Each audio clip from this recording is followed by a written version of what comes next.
Kakkanad customs ക്വാർട്ടേഴ്സിൽ GST additional കമ്മീഷണറെയും കുടുംബത്തെയും മരിച്ച നിലയിൽ കണ്ടെത്തിയ സംഭവത്തിൽ വിശദാന്വേഷണത്തിന് പോലീസ്. മരിച്ചത് ജാർഖണ്ഡ് സ്വദേശി മനീഷ് വിജയും സഹോദരിയും അമ്മയും. മൃതദേഹം ഇന്ന് പോസ്റ്റ്മോർട്ടം ചെയ്യും. സഹോദരിയുമായി ബന്ധപ്പെട്ട വിവാദങ്ങളാണ് കൂട്ടാത്മഹത്യയ്ക്ക് കാരണമെന്ന് പ്രാഥമിക നിഗമനം.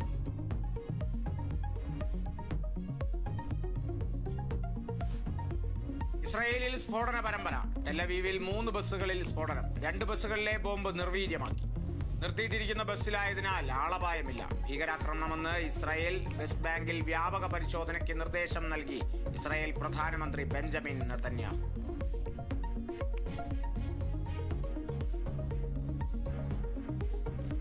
സമരം തുടർന്ന് സംസ്ഥാനത്തെ ആശാ വർക്കർമാർ. ആവശ്യങ്ങളിൽ അനുകൂല തീരുമാനമില്ലാതെ പിന്നോട്ടില്ലെന്ന് സമരക്കാർ.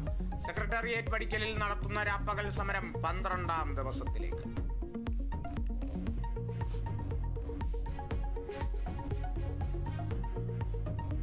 മസ്തകത്തിൽ മുറിവേറ്റ് കോടനാട് ചികിത്സയിലുള്ള കാട്ടുകൊമ്പന്റെ ആരോഗ്യനില ഗുരുതരമായി തുടരുന്നു. ആഴത്തിലുള്ള മുറിവിലെ അണുബാധ തുമ്പിക്കൈയിലേക്കും പടരുന്നു.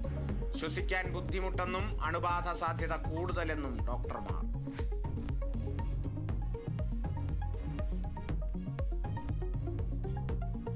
അമേരിക്കയുടെ കേന്ദ്ര കുറ്റാന്വേഷണ ഏജൻസിയുടെ പുതിയ ഡയറക്ടറായി ഇന്ത്യൻ വംശജൻ കശ്യപ് പട്ടേൽ. നിയമനത്തിന് US സെനറ്റിന്റെ അംഗീകാരം. തലപ്പത്തേക്കെത്തുന്നത് FBI അടച്ചുപൂട്ടണമെന്ന വിവാദ പരാമർശം നടത്തിയ ട്രംപിന്റെ വിശ്വസ്തൻ.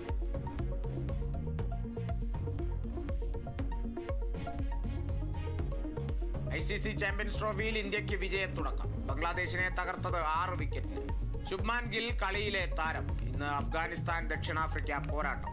രഞ്ജി ട്രോഫി സെമിയിൽ 1ാം ഇന്നിംഗ്സ് ലീഡ് നേടാൻ കേരളം കളത്തിൽ.